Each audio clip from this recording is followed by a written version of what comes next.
بسم اللہ الرحمن الرحیم۔ ہم لوگ زنا اور اغوا برائے زنا کے کیسز میں ایز اے ڈیفنس کونسل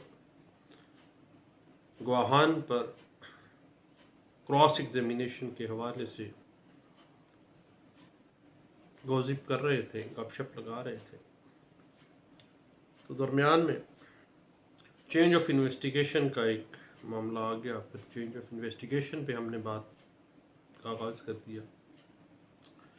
ہم دوبارہ اپنے اصل پوائنٹ کی طرف آتے ہیں کہ ایز اے ڈیفنس کونسل جب آپ نے ملزم کا دفاع کرنا ہے کسی جھوٹے زنا کے مقدمے سے، تو کچھ کویشچنز ہم نے پہلے ڈسکس کیے اور کچھ اب ہم کریں گے۔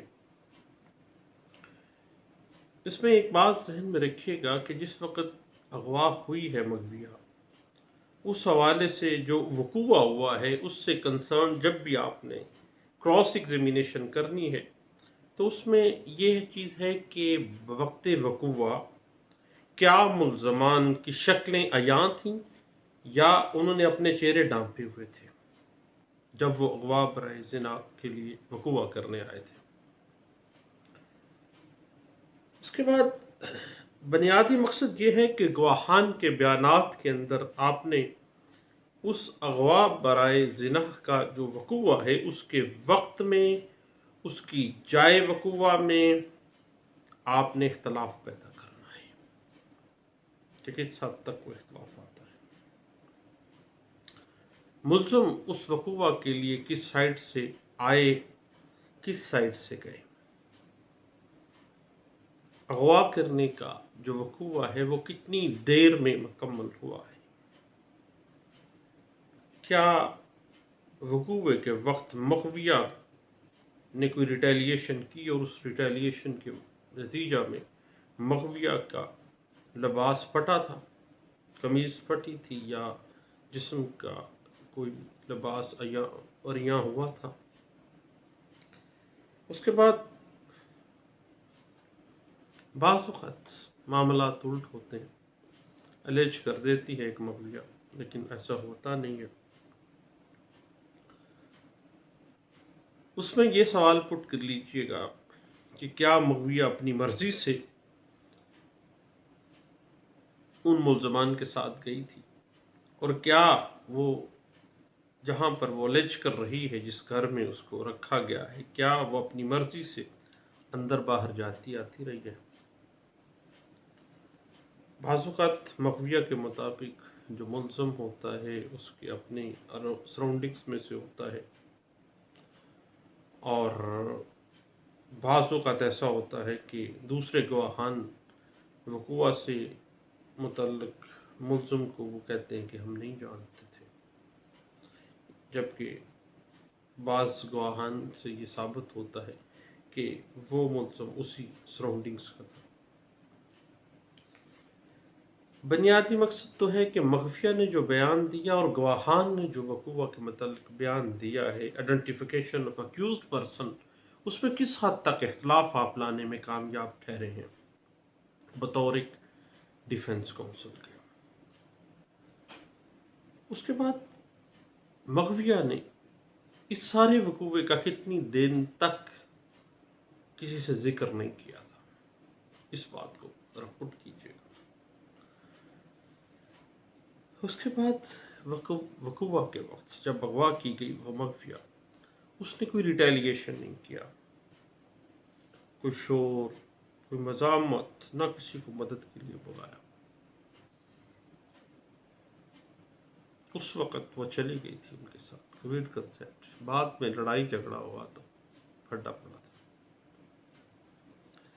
اس کے بعد بعض اوقات جائے وقوع کے قریب جو گواہان کی موجودگی بتائی جاتی ہے وہ مغویہ کے اپنے رشتہ دار یا اہل خانہ ہوتے ہیں، ان کے گواہان کے جو بیانات ہیں ان میں اختلافی پوائنٹس جو ہیں وہ آپ نے نکالنے ہیں بطور ایک ڈیفنس کونسل کے۔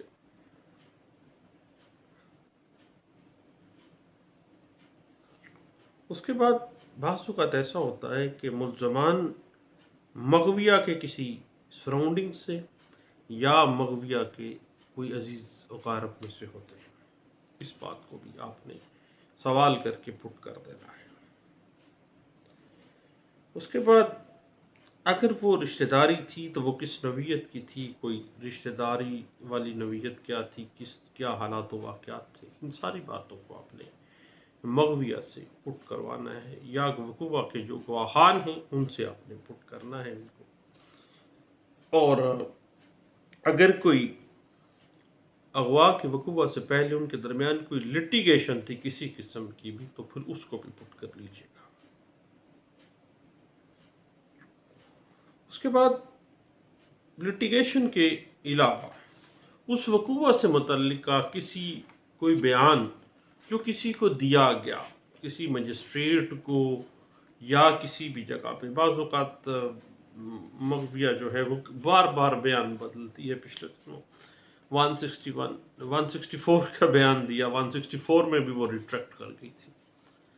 تو اس کے بعد بعض اوقات مغویہ چونکہ اپنی مرضی سے گئی ہوتی ہے، جاتے ہی وہ نکاح وغیرہ کوئی ہوتا ہے، نکاح کے علاوہ کوئی پٹیشن وغیرہ بھی فائل کی ہوتی ہے، یا کوئی استغاثہ فائل کیا ہوتا ہے 506 وغیرہ کا، 22(6) کی کوئی پٹیشن دائر کی ہوتی ہے ہراسمنٹ کے حوالے سے کوئی، اور اس میں یہ بھی پلی بعض اوقات دی ہوتی ہے کہ کسی نے اس مغویہ کو اغوا نہیں کیا، لیکن بعد میں مغویہ کہتی ہے کہ جی وہ والا جو پہلا بیان تھا وہ مجھ سے زبردستی دلوایا گیا تھا، کیونکہ وہ لڑ پڑی ہوتی ہے اس وقت. اب مغویہ نے برآمدگی کے کئی روز تک کیا اس وقوع کا کسی کے ساتھ کوئی ذکر کیا تھا. اس کے بعد جب اغوا ہوئی ہے مغویہ تو ملزمان کی پوزیشن کیا وہ خالی آتے تھے یا مسلح آتشی اسلحہ تھے، اگر اسلحہ تھا تو کس نوعیت کا تھا. اور اس وقوع سے پہلے بھی کیا ملزمان نے کسی کے ساتھ کوئی ریپ وغیرہ کیا ہوا ہے، کوئی اس طرح کا معاملہ، کوئی ان کی ہسٹری بیک گراؤنڈ. اس کے بعد کیا مغویہ کے جو پھٹے ہوئے کپڑے تھے وہ پولیس کو پیش کیے گئے ہیں. اب بعض اوقات ایسا ہوتا ہے کہ مختلف بیانات جو مغویہ نے دیے ہوتے ہیں، مختلف فارمز کے اوپر دیے ہوتے ہیں، وہ مختلف اوقات میں ملزمان کے نام بھی بدل رہی ہوتی ہے. آپ نے اس چیز کو مد نظر رکھنا ہے، اس کی ہسٹری کو نکال کے اس کو پٹ ڈاؤن کرنا ہے، اور یہ سوال لازمی کیجیے گا مغویہ سے.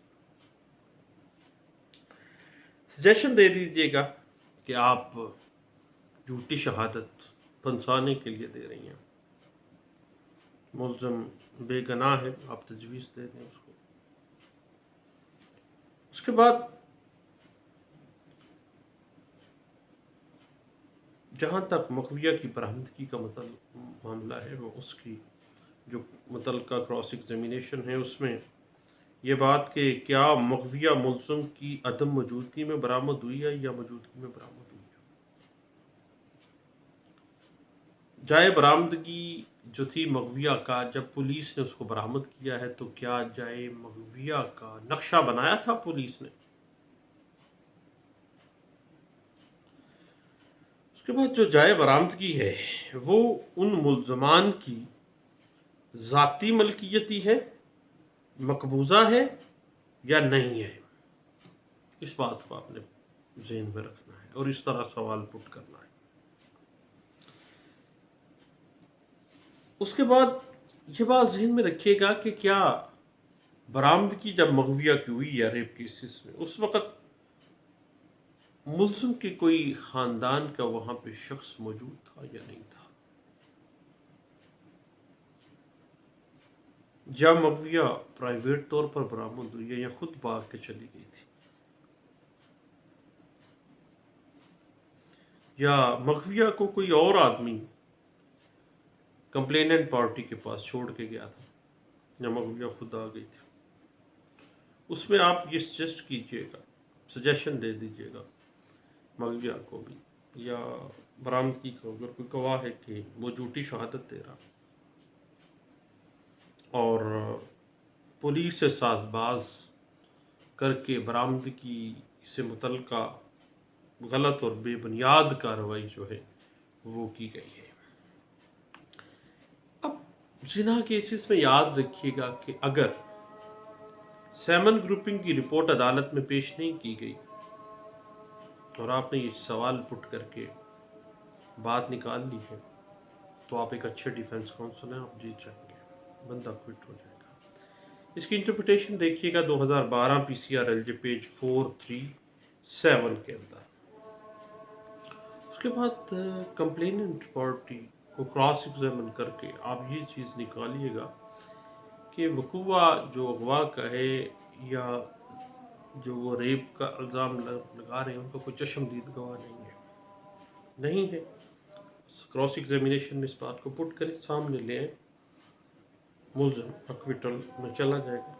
اس حوالے سے 2012 YLR پیج 2871 کو دیکھیے گا۔ ریپ کیسز کے اندر بطور ڈیفنس کونسل جب آپ نے کراس ایگزامینیشن کرنی ہے اس پہ ہم بات کرتے رہیں گے انشاءاللہ۔ دوبارہ حاضر ہوتے ہیں، نماز عشاء کا وقت ہوا ہے، بعد میں ملتے ہیں۔ تھینک یو، اللہ حافظ۔